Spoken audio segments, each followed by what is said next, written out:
आपकी विधानसभा के अंदर अगर मैं घूम रहा हूं, वहां पे मुझे खतरा है, वहां का कार्यकर्ता किस मजबूरी में जी रहा होगा। साथियों, हमने यहां पर कई प्रयास किया सामाजिक जन जागरण का। आप सबको बता दें कि गांव-गांव के कई इलाकों में हम घूमे, हमने देखा कई इलाका ऐसा जो आज भी पानी के लिए तरसता है। हमारा यह इलाका आज भी शिक्षा से वंचित है। कई इलाका ऐसा है जहां पे सड़कें, बिजली की व्यवस्था नहीं है, लेकिन इस पे बात नहीं की जाती है। या जाति और धर्म की बात की जाती है। साथियों, आज से पहले 2 साल पहले इसी लसाड़िया के अंदर हम सब लोग पूरे देश और विश्व के अंदर जब 9 अगस्त विश्व आदिवासी दिवस मनाया जा रहा था, उस 9 अगस्त विश्व आदिवासी दिवस के दौरान भी हमारे लोगों के साथ ऐसी मानसिकता के लोगों द्वारा और इनकी गुंडा प्रवृत्ति के लोगों द्वारा हमले करवाए जाते हैं। और 9 अगस्त के दिन में जब आदिवासियों से लड़वाया जाता है, ऐसी मानसिकता रखने वाले लोगों के खिलाफ सरकार को एक्शन लेना चाहिए। मैं तो राजस्थान की सरकार और प्रदेश के मुख्यमंत्री को कहना चाहता हूं, ऐसे लोग आपकी पार्टी को बदनाम करें, इनको पार्टी से भी बाहर कर दो, नहीं तो पार्टी खत्म हो जाएगी आपकी। अगर इस तरह के लोगों को पार्टी से बाहर निकलोगे तो पार्टी भी आपकी खत्म हो जाएगी। और मैं उसको भी कहना चाहता हूं, 4-5 लोगों के चक्कर में अपनी थोड़ी बहुत इज्जत बची है वो भी खत्म मत कर और अपने आप में सुधार कर ले।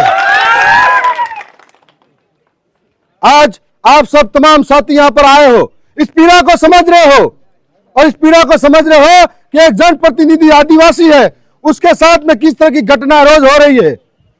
आने वाले समय में हमारी समाज और हमारी जनता के साथ में किस तरह की घटना हो सकती है। आप यह भी समझो कि बीजेपी और आरएसएस आदिवासी के कितनी गंडा रखते हैं। हम लोग जब विधानसभा में खड़े होकर बोल रहे थे, बांसवाड़ा के पावर प्लांट की बात कर रहे थे, तब हमें बोलने नहीं दिया जाता था और वहां पर हमारी बहन बेटी पर लाठी चलाई जाती थी।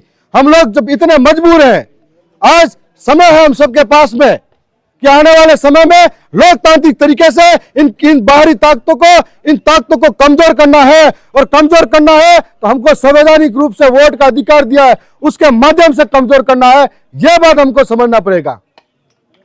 आज आप तमाम साथी जो समय निकाल के यहां पर पहुंचे हैं, हम लोग यदि राजस्थान के अंदर सिर्फ 200 विधेयक हैं और उनमें से एक विधेयक के साथ संवैधानिक तरीके से हमला होता है, अपमान होता है, उसके बाद में जब विधेयक धरने पर बैठता है तब जाके सरकार एफआईआर काटने के लिए तैयार होते हैं लोग, उससे पहले एफआईआर नहीं काटते। इसका मतलब ये प्रशासन भी उनका गुलाम बन चुका है, उनके इशारों पे काम कर रहा है। यह हम सबको समझना पड़ेगा।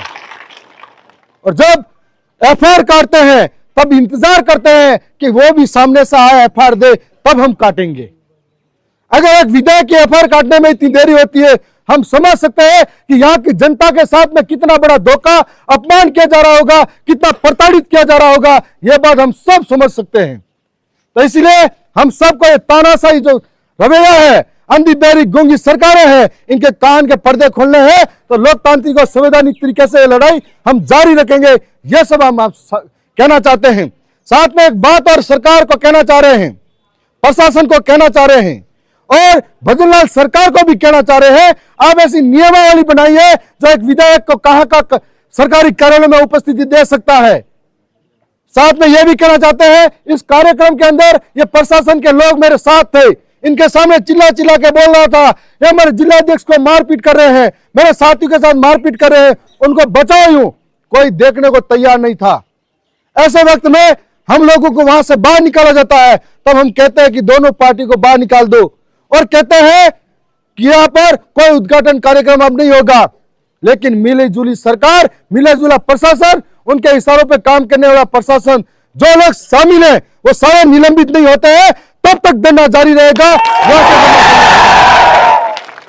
और यह धरना आज यहां पर है, कल आपकी छाती पे सलम्बर बैठेंगे।